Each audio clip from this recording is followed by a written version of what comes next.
A grand jury today indicted Juan Barron for the murder of Gary Ruby, the Hawaii Loa Ridge resident who was killed in his own home. The indictment came down an hour before Barron was scheduled to appear in court. The grand jury also indicted him on 2 counts of first-degree theft and 1 count of first-degree identity theft. Barron is accused of killing Gary Ruby last month at his home and then trying to hide the body in a bathtub by covering it with cement and coffee grounds. If convicted, Barron could face life in prison with the possibility of parole.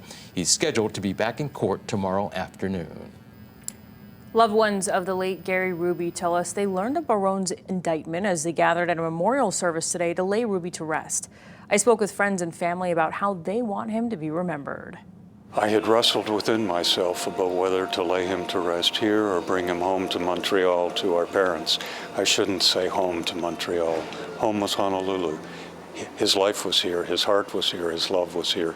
This is where he belongs. Gentle, kind, sophisticated, and humble. Those are some of the ways Gary Ruby is described by family and friends.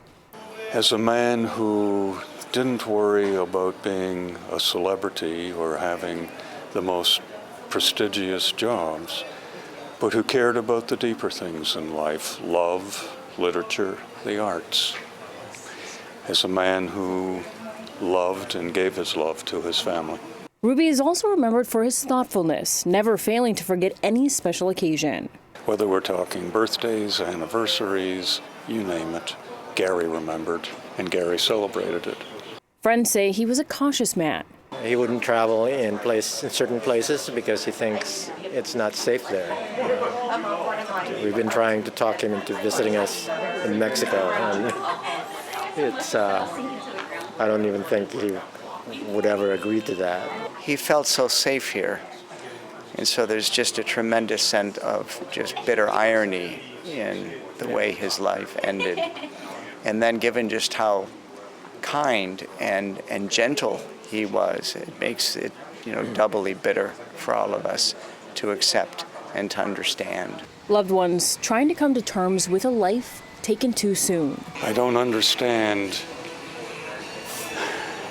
the kind of heart that could want to prosper from taking another person's life. I don't understand that. I don't know that I ever will understand that. There's a trial that will come, and there's a part of me that's very vengeful and wants to see the perpetrator punished. There's another part of me that says, in some ways, it doesn't matter. No matter what his punishment, it will not bring my brother back to us. The takeaway from this tragedy? My wife and I had been planning a trip to come and see Gary in his new home here. It didn't happen. We were sure there would be time. Well, there isn't time. Hug and hold on to the people you love. Tell them. And Ruby's brother, Lauren, says today brought some sense of closure, and he'll fly back home more at peace with his brother being here.